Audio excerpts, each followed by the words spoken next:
நாம் விரும்பும் இலக்கை அடைவதற்கு உடல் உரத்தை விட மன வலிமைதான் அதிமுக்கியம் என்ற உண்மையை வாழ்ந்து காட்டிய வரலாற்று மாந்தர்கள் பலர்.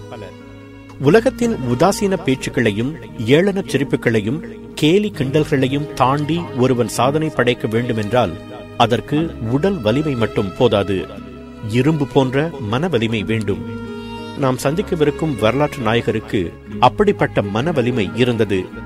இல்லையென்றால் பிறந்த போதே ஆரோக்கியம் இல்லாமல் இருந்து ஒழுங்காக பள்ளிக்கூடம் செல்லாமல் குண்டர் கும்பல்களில் சேர்ந்து எங்கெல்லாம் சண்டை நடக்குமோ அங்கெல்லாம் இருந்த ஓர் இளைஞனுக்கு தற்காப்பு கலையில் சாதனை செய்ய வேண்டும் என்ற கனவும் ஒரு சிறந்த நடிகனாக வர வேண்டும் என்ற ஆசையும் உதித்திருக்காது. பல இன்னல்களை கடந்து தனது கனவுகளை நனவாக்கவும் முடிந்திருக்காது. 1959 ஆண்டு சராசரிக்கும் குறைவான உயரத்தோடும் ஒல்லியான தேகத்தோடும் அமெரிக்க மண்ணில் வந்திறங்கினான் அந்த 18 வயது இளைஞன். அப்போது John Wayne, James Dean, Charles Atlas போன்ற நடிகர்கள் புகழின் உச்சியில் இருந்தனர். ஆனால் பார்ப்பதற்கு சாதாரணமாக இருந்த அந்த இளைஞன் என்ன சொன்னான் தெரியுமா? அந்த ஆக்ஷன் கதாநாயகர்களுக்கெல்லாம் நான் தான் மாற்று என்று துணிந்து சொன்னான்.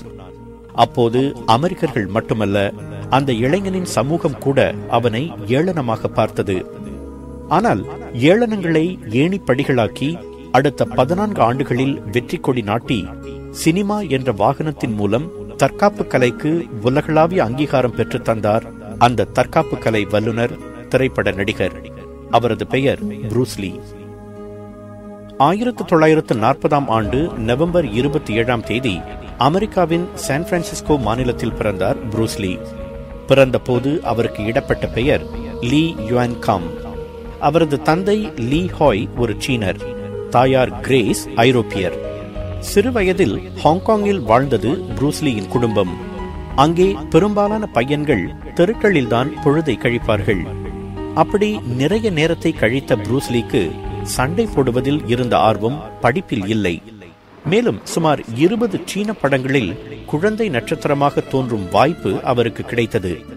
சண்டையையும் சினிமாவையும் எடுத்துக்கொண்டு பள்ளியையும் பாடத்தையும் ஒதுக்கினார் ப்ரூஸ் லீ.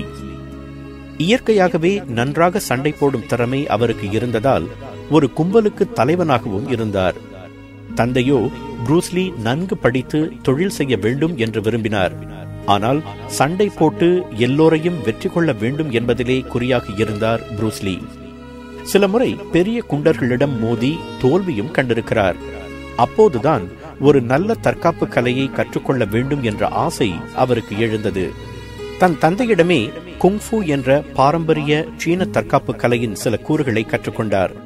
அடிக்கடி அடிதடிகளில் ஈடுபட்டதால் அவரது கொட்டத்தை பொறுத்து கொள்ள முடியாத பெற்றோர் அவரிடம் $100 கொடுத்து அமெரிக்காவில் போய் எப்படியாவது பிழைத்துக்கொள் என்று கப்பலேற்றி விட்டனர். அப்போதுதான் 18 வயது இளைஞனாக அமெரிக்கா வந்து சேர்ந்தார் ப்ரூஸ் லீ. சியாட்டலில் இருந்த ஒரு நண்பரின் சீன உணவக விடுதியில் தங்கிக் கொண்டு தற்காப்பு கலையை கற்றுக் கொடுக்க தொடங்கினார். அந்த விடுதியில் வேலையும் பார்த்தார். அவரது எண்ணம், செயல் எல்லாம் குங்ஃபு என்ற தற்காப்பு கலையை சுற்றியே இருந்தது. மேற்கத்திய மல்யுத்தம், ஜூடோ, கராத்தே, குத்துச்சண்டை ஆகியவற்றையும் கற்றுக்கொண்டு சில புதிய பாணி அசைவுகளையும் சேர்த்து அவர் சொந்தமாக ஒரு தற்காப்பு கலையை உருவாக்கினார். அதற்கு ஜீட் குண்டோ என்று பெயரிட்டார். அவரிடம் தற்காப்பு கலையை கற்றுக்கொள்ள வந்த லிண்டா என்ற பெண்ணை மணந்து கொண்டார் ப்ரூஸ் லீ. 20 படங்களில் குழந்தை நட்சத்திரமாக நடித்த அவருக்கு ஹாலிவுட்டில் கதாநாயகனாக நடிக்க வேண்டும் என்ற ஆசையும் இருந்தது. ஆனால் ஹாலிவுட் அவரை ஏறெடுத்தும் பார்க்கவில்லை. சோர்ந்து போன ப்ரூஸ் லீ ஹாங்காங் திரும்பினார். The Big Boss, Fist of Fury என்ற 2 படங்களில் அவர் நடித்தார். அதில் அவர் பம்பரம் போல் சுழன்று சுழன்று காட்டிய வித்தைகளும் சாகசங்களும் ஆசிய சினிமா பிரியர்களை அசத்தின. ஆனால் ஆசியாவை அசத்திய அந்த படங்கள் ஹாலிவுட்டின் கடைக்கண் பார்வையை கூட பெற தவறின. அதை பற்றி கவலைப்படாத ப்ரூஸ் லீ 1972 ஆண்டில் The Return of the Dragon என்ற படத்தை சொந்தமாக தயாரித்தார். சினிமாவின் மந்திரங்களை ஓரளவுக்கு புரிந்து கொண்டிருந்த அவர் திரைக்கதையை தானே எழுதி படத்தை இயக்கவும் செய்தார். பொதுவாகவே சண்டை காட்சிகளில் ஸ்டண்ட் நடிகர்களை வைத்துத்தான் படம் எடுப்பது வழக்கம். ஆனால் ப்ரூஸ் லீயோ கேமரா வித்தைகள் இல்லாமல் அதிவேகமாக அதே நேரத்தில் தத்ரூபமாக சண்டை போடக்கூடிய திறமைசாலி என்பதை அந்த படம் அமெரிக்கர்களுக்கு உணர்த்தியது. அதுவரை ஆசிய இளையர்கள் மட்டும் புரூஸ்லியின் விசிறிகளாக இருந்தனர். அந்த படத்திற்கு பிறகு அமெரிக்க இளையர்களும் அவரது வெறித்தனமான விசிறிகளாயினர். அந்த படம் தந்த வெற்றி களிப்பில் கேம் ஆஃப் டெத் என்ற தனது அடுத்த படத்துக்கான வேலையை ஆரம்பித்தார் புரூஸ்லி.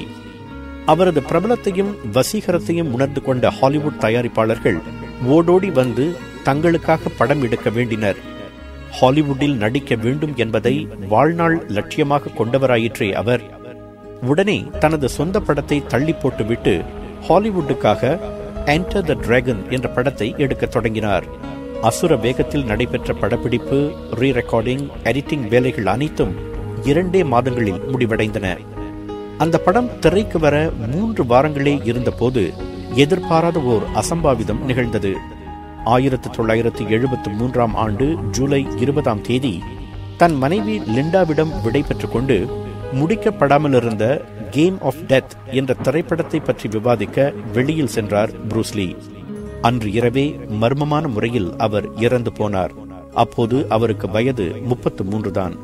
அவர் இறந்தது பெட்டி டிங் பேய் என்ற ஓர் நடிகையின் வீட்டில். அதனால் அவரது மரணம் குறித்து பல வதந்திகள் எழுந்தன. பல ஆண்டுகளாக தலையில் விழுந்த அடியால் மூளை வீங்கி அவர் இறந்து போனார் என்று மருத்துவர்கள் கூறினர். உண்மையை கண்டுபிடிக்க ஹாங்காங் அரசாங்கம் ஒரு விசாரணை குழுவை நியமித்தது. ஆனால் இன்று வரை புரூஸ்லி இறந்ததற்கான உண்மையான காரணம் தெரியவில்லை. அவரது மரணத்துக்கு பிறகு வெளிவந்த என்டர் த டிராகன் படம் சக்கை போட்டு $200 மில்லியன் வசூலை அள்ளி குவித்தது. உலகெங்கும் பல இளையர்கள் கராத்தே பைத்தியமானார்கள். மூலை முடுக்குகளிலெல்லாம் கராத்தே பள்ளிகள் முளைத்தன. இவ்வாறு உலக இளையர்களின் கவனத்தை தனி ஒரு மனிதனாக தற்காப்பு கலை பக்கம் திருப்பிய பெருமை புரூஸ்லியையே சாரும். வரலாற்றின் எந்த காலகட்டத்தையும் விட 70களில்தான் மிக அதிகமான இளையர்கள் தற்காப்பு கலை பள்ளிகளில் சேர்ந்து பயின்றனர் என்ற உண்மையே அதற்கு சான்று. தன் கனவை நனவாக்க அயராது பாடுபட்டவர் புரூஸ்லி. உடல்தான் தனது மூலதனம் என்று நம்பிய அவர் அதை ஒரு கோவிலாகவே வழிபட்டார்.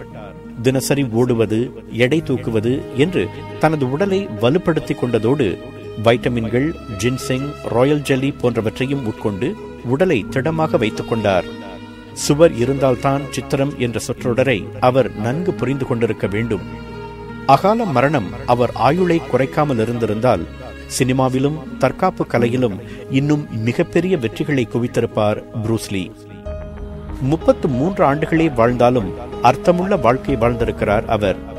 குண்டர் கும்பலில் இருந்தாலும், ஒழுங்காக படிக்காவிட்டாலும், தான் தேர்ந்தெடுத்த துறையில் அவர் செலுத்திய முழு கவனமும், காட்டிய ஆர்வமும், கொட்டிய உழைப்பும், சிந்திய வியர்வையும் தான் அவருக்கு அத்தனை சிறிய வயதிலேயே அந்த வானத்தை வசப்படுத்தின.